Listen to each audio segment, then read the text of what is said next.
지난주에도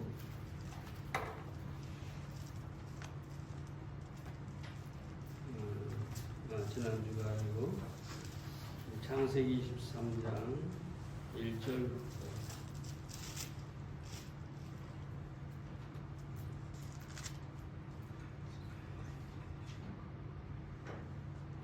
1절부터 4절까지만 읽고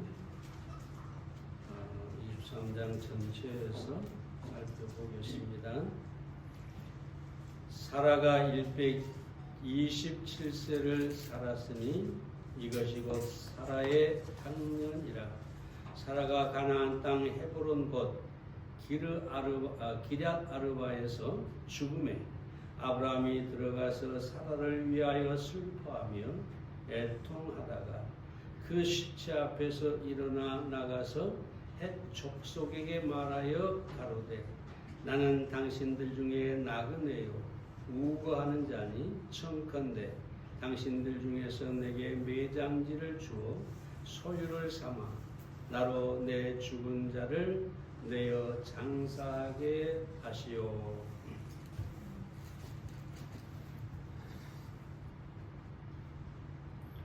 죽음의 심리학자라고 불리는 퀴블러 여사가 있습니다. 이분은 평생 동안 인간의 죽음에 대해서 연구를 했습니다. 그분은 이 죽음에 대하여 책만 6권이나 저술을 했습니다. 그리고 600명을 대상으로 죽어가는 모습을 살피면서 심리학적으로 과학적으로 연구를 했습니다.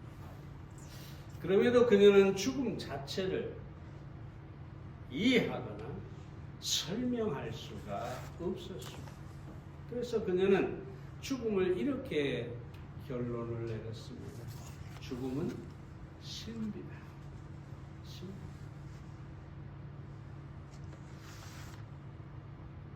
언제나 말씀드렸지만 인간의 몸은 계속해서 심장이 피를 순환시켜주면 계속 살아갈 수 있도록 기계적으로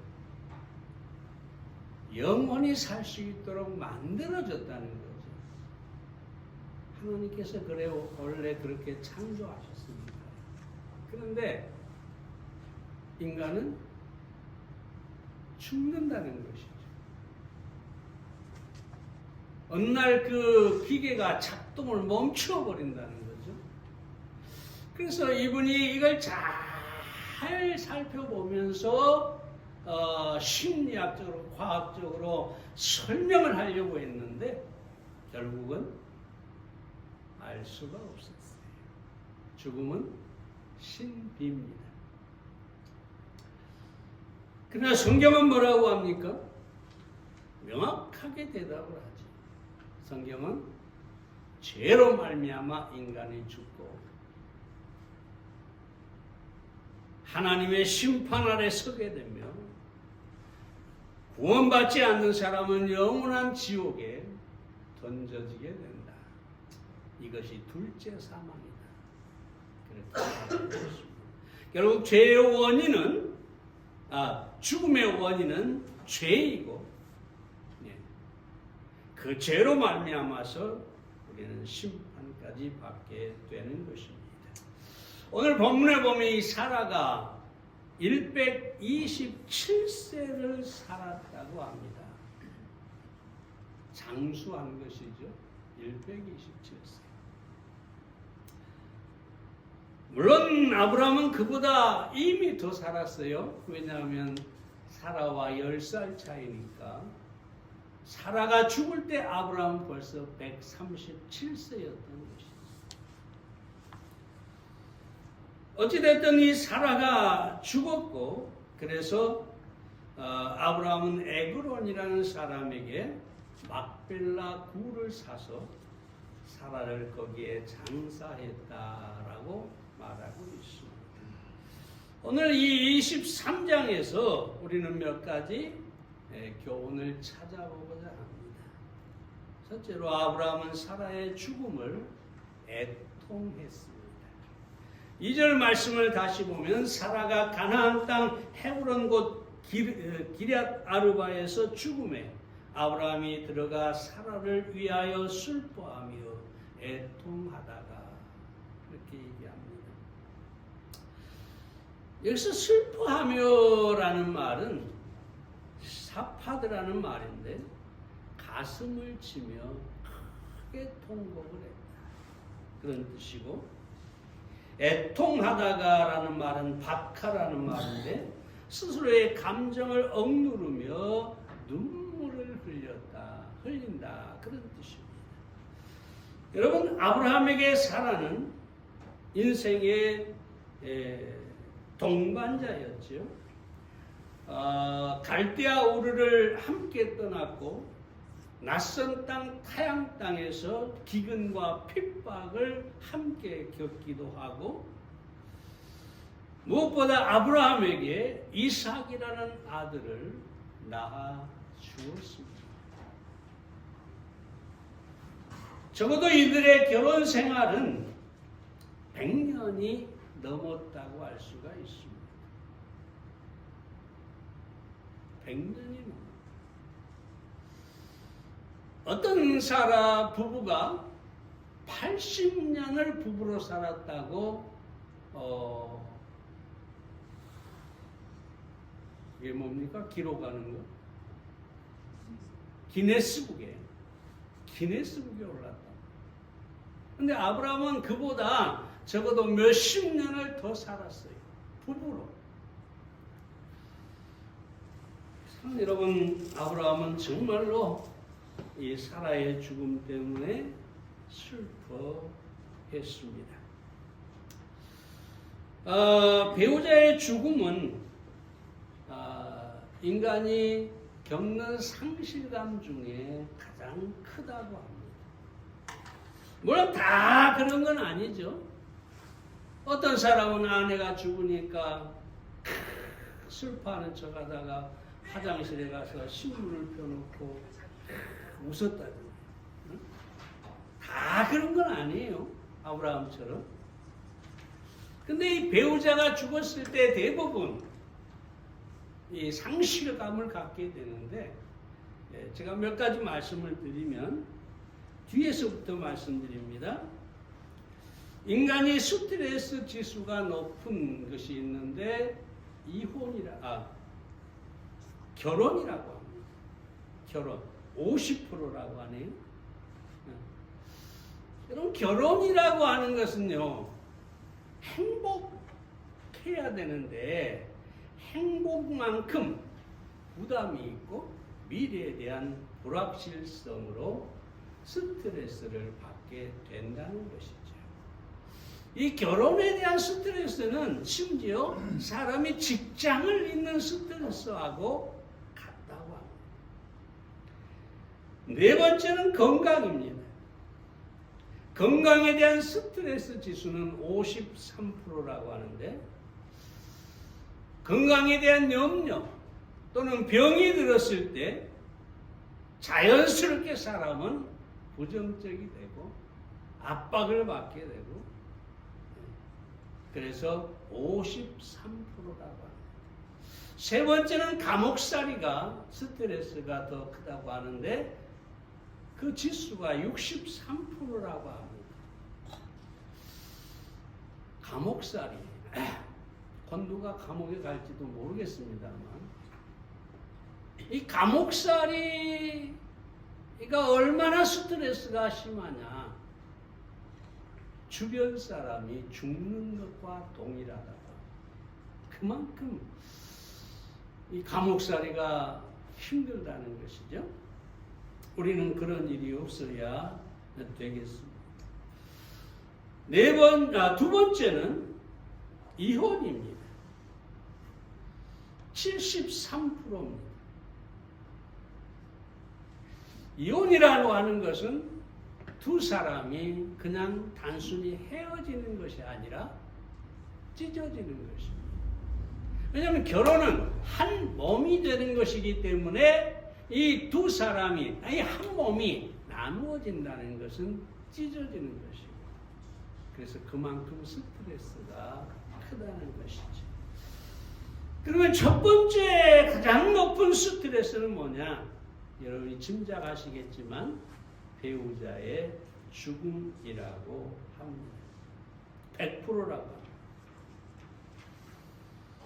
죽음으로 인한, 배우자의 죽음으로 인한 상실감이 너무 커서 어떤 사람들은 얼마 지나지 않아서 죽거나 심지어 배우자가 죽은 다음에 견딜 수가 없어서 스스로 배우자를 따라가는 사람도 있다고 합니다. 제가 이 얘기를 드리는 것은 이 아브라함의 애통이, 아브라함의 이 슬픔이 그만큼 컸다는 것입니다.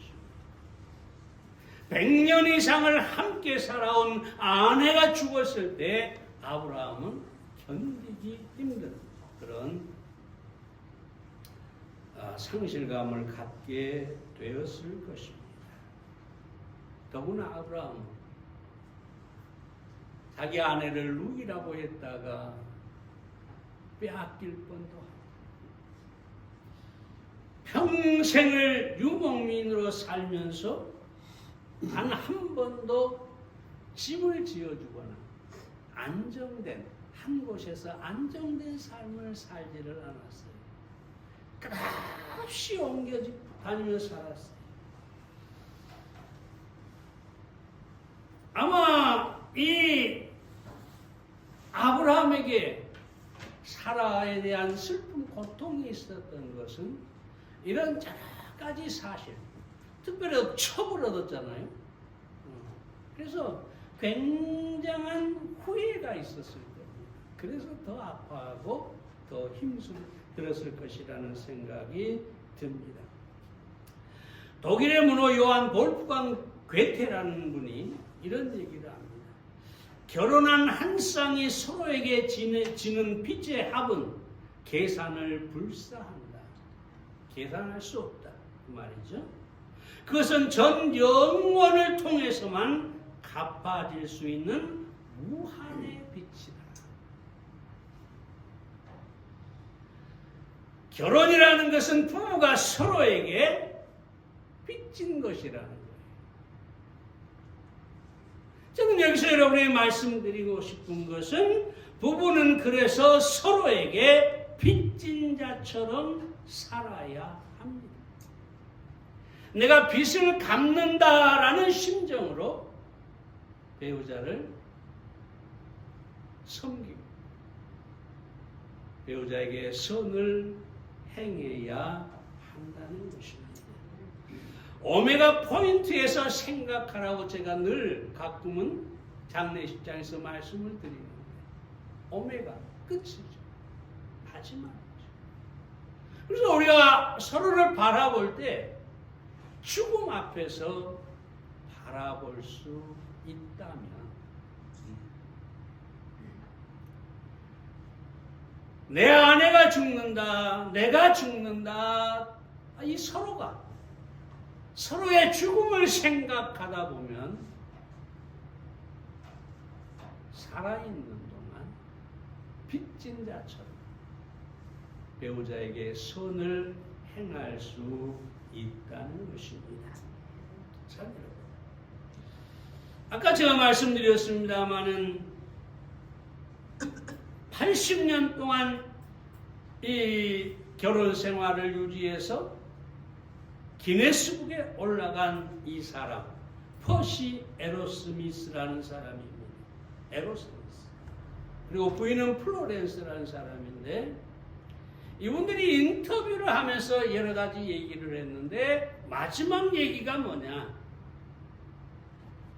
행복한 결혼 생활을 위해서는 배우자에게 미안하다고 말하는 것을 결코 두려워해서는 안 돼요. 행복의 비결이 뭐냐? 그들도 서로 다퉜다고 합니다. 싸우기도 했답니다. 근데 문제는 용서를 비는 것, 미안하다고 말하는 것, 이것이 행복의 비결이었다. 여러분, 우리는 서로에게 정말 빛을 갚는 마음으로 먼저 사과하고 먼저 미안하다고 하고 그리고 우리의 최선을 다해서 선을 행할 수가 있어야 하겠습니다. 언젠가 우리가 죽음을 만나게 될 것이기 때문입니다. 두 번째로 아브라함은 장자를 위해 값을 지불했습니다.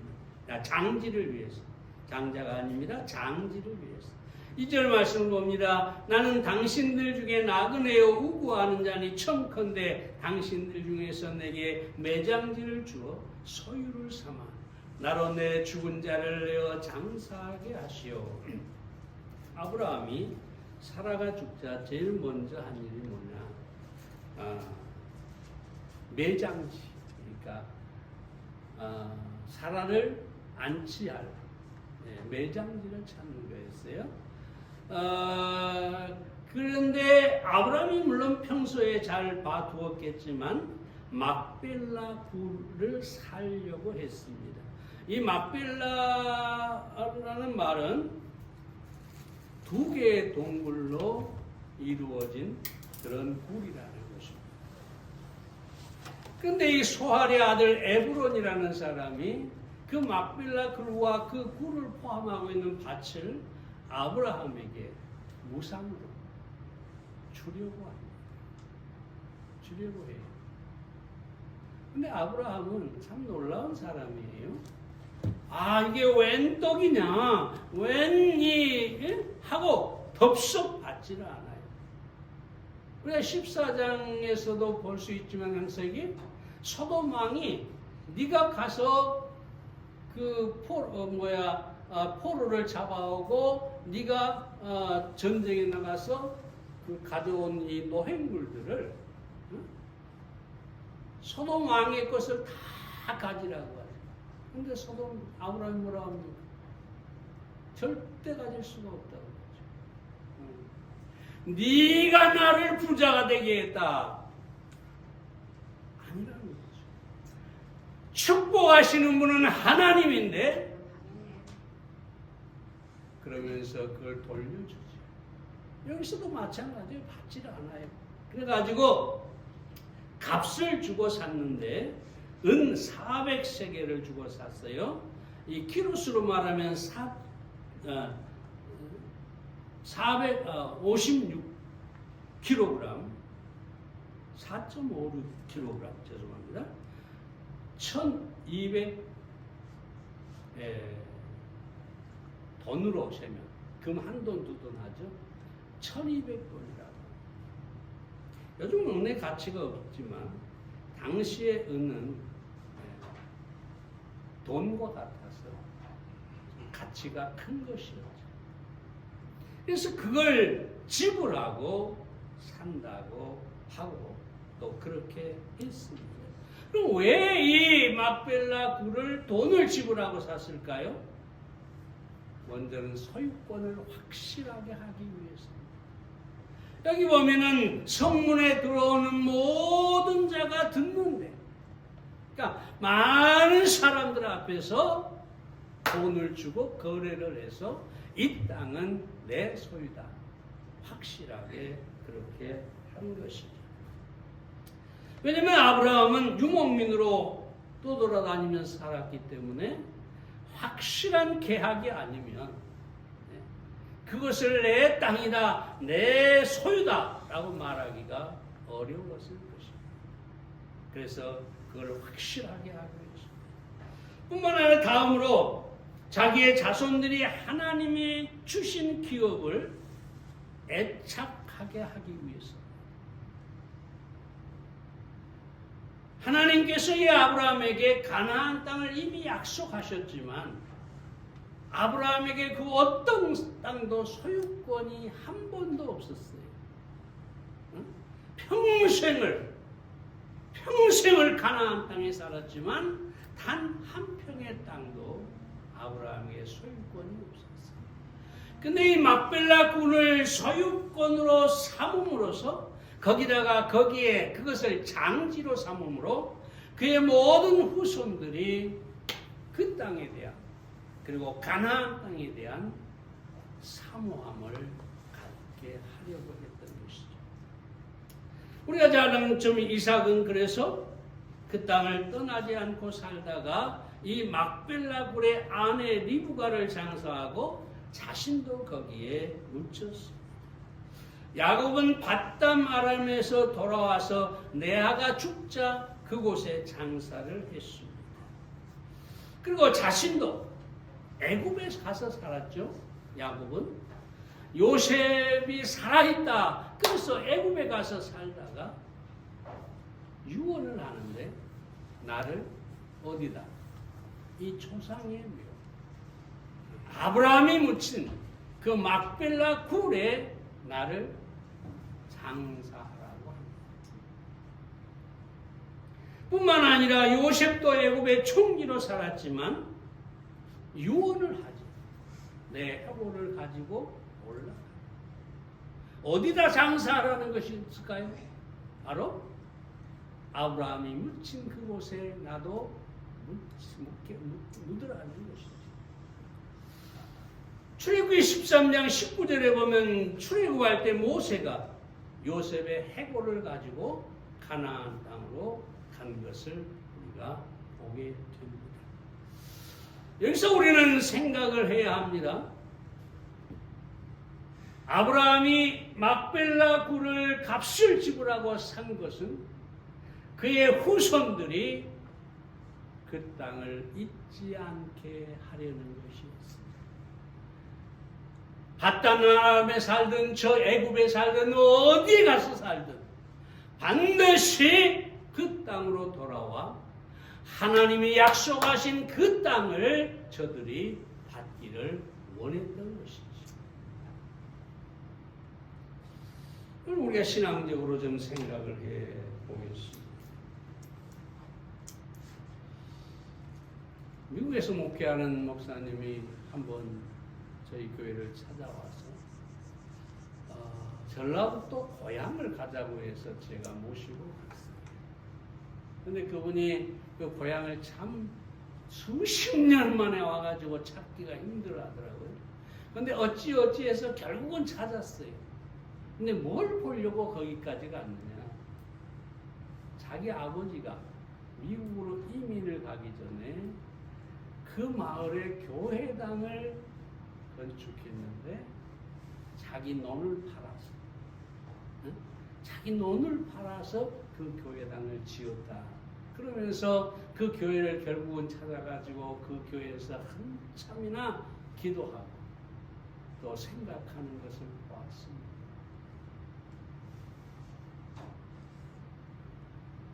그 아버지가 이 아들 목사에게 심어준 것은 바로 그 교회당이기도 하지만 신앙입니다. 하나님을 위하여 자기의 논을 팔아 헌신한 그것이 바로 그 아들이 기억하는 것이지.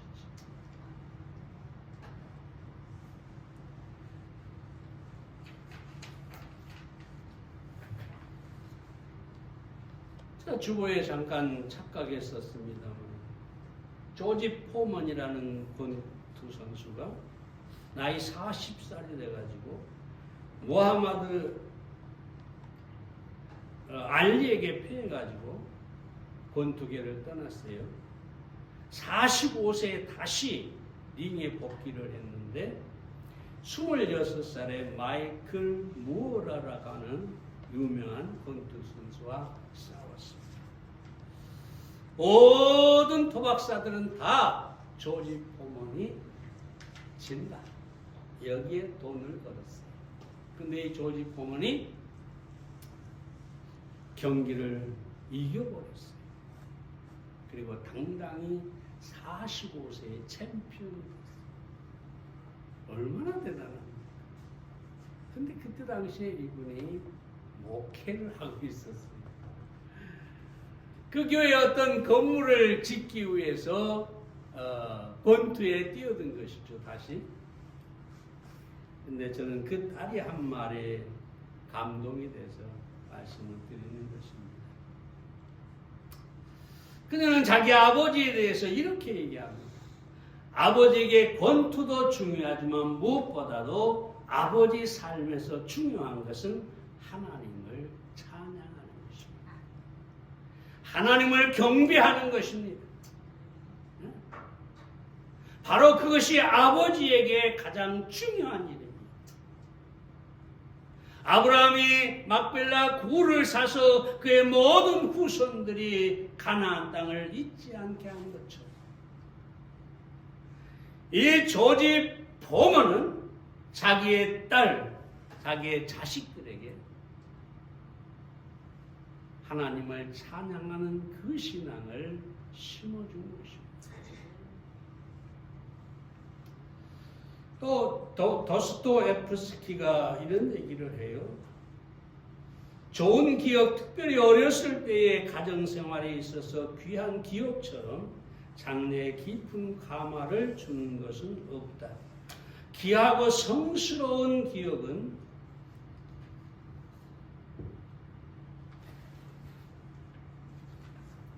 최대의 교육이 된다.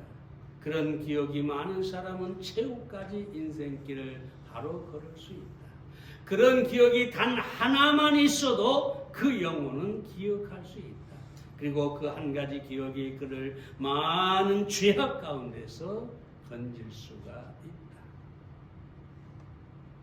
여러분, 우리는 예배를 나오는 것을 가볍게 생각해서는 안 됩니다.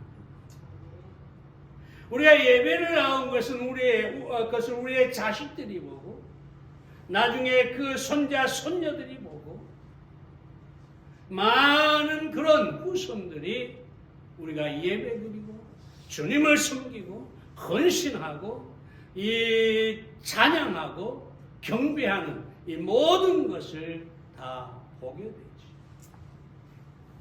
그래서 거기를 떠나지 않게 될 수 있고 설사 떠났다 할지라도 반드시 기억하고 되돌아올 수가 있는 것입니다. 막벨라 굴, 이것은 단순히 묘지지만 그의 후손들이 계속해서 그곳으로 돌아오게 만든 것이었습니다. 우리에게 막벨라 굴은 바로 헌신이고 예배고 우리가 신앙 생활을 하는 모든 것이라고 할 수가 있겠습니다. 우리는 이것을 보여주어야만 합니다. 마지막 세 번째로 아브라함은 사라를 헤브론에 장사했습니다. 19절 말씀에 보면 그 후에 아브라함이 그 아내 사라를 가나안 땅 마므레 앞 막벨라 밭 굴에 장사하였더라. 마므레는 곧 헤브론이라. 헤브론에 장사를 했다고 합니다. 이 막벨라 굴은 지금은 헤롯이 세운 거대한 건물이 있는 곳이라고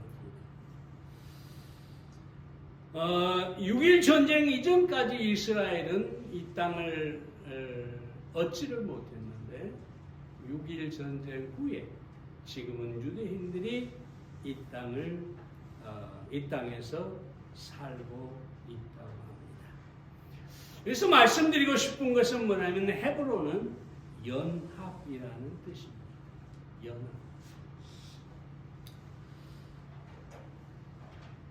그리고 이 아브라함은 이 헤브론에서 아주 오랫동안 거하며 거기에서 살았습니다.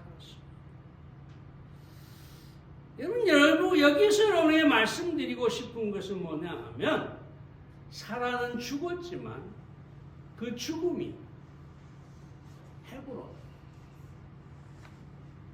연합에 들어갔다.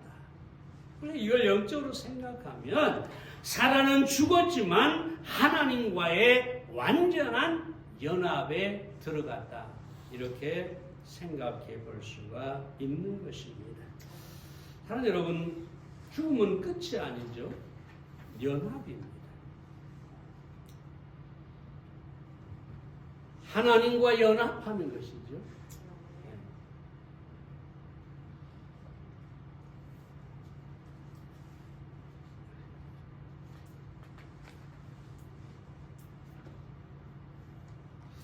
제가 자꾸 이 감각이 안 좋아져가지고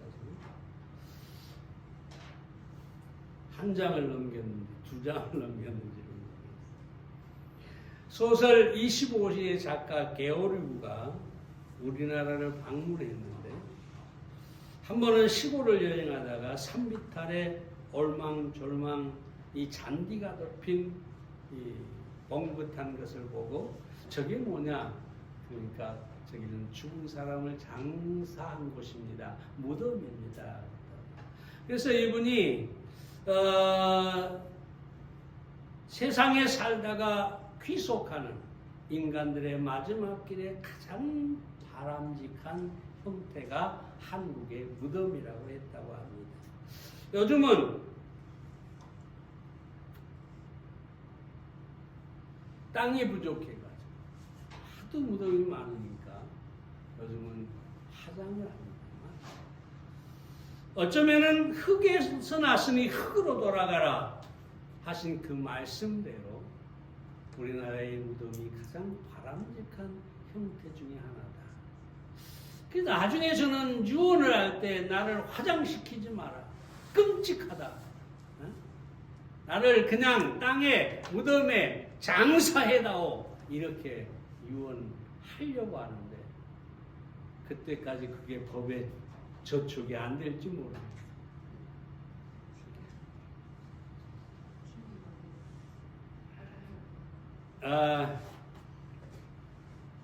자, 제가 말씀드리고자 하는 것은 무덤이 어떠냐 중요하지 않다는 거죠. 막벨라 굴에 장사했던 우리 한국의 무덤이든 인도에 가면은 타지마할이라고 하는 그 왕이 왕비를 위해서 죽은 왕비를 위해서 엄청난 무덤을 만들었는데 그 유네스코에 등재하면서 예술의 보석이고 인류가 보편적으로 감탄할 수 있는 걸작이다. 얼마나 화려한. 여러분 그 TV 같은 데서 봤죠? 지난번에 대통령 부인이 거기를 가려고 했는데 뭐 꿈이 어쩌라 다른 사람이 얘기하니까 거기를 안 가고 뭐 고아오니까 어디를 갔다고 그러잖아요. 엄청난 묘지입니다. 화려한. 근데 이런 화려한 묘지가 중요한 게 아니라는 거죠. 어디에 묻혔느냐 중요한 게 아니라는 거죠. 그 죽음이 헤브론이냐 이게 중요한 것이죠. 그 죽음이 하나님과의 연합이냐 이게 중요한 것이죠. 우리가 예수님을 믿었을 때 우리는 예수님과 이미 연합이 되어 있죠.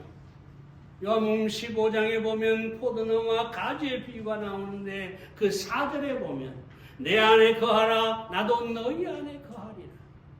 우리는 믿는 순간에 예수님과 하나님과 연합이 되어 있어요. 그래서 우리의 죽음도 결국은 이 땅에서 주님과 함께 연합해 살다가 저 하늘나라로 하나님과 연합한 삶을 살기 위해 간다는 것입니다. 그럼 사랑하는 여러분, 우리는 주님과 연합해 있고 우리의 죽음조차도 헤브론이라 연합이라는 사실을 잊지 마시기를 바랍니다. 우리 어떤 죽음을 당하느냐, 어떤 묘지를 갖느냐, 어떤 장례를 치르느냐 이게 중요한 게 아니라 헤브론 하나님과 연합이 되어 있느냐 그렇지 않느냐가 중요하다는 것이죠. 우리 모두는 이미 구원받고 하나님과 연합되어 있음을 여러분의 삶이 헤브론임을 기억하시기를 바랍니다. 심지어 여러분의 죽음도 헤브론이라는 사실을 기억하시기 바랍니다. 기도하겠습니다.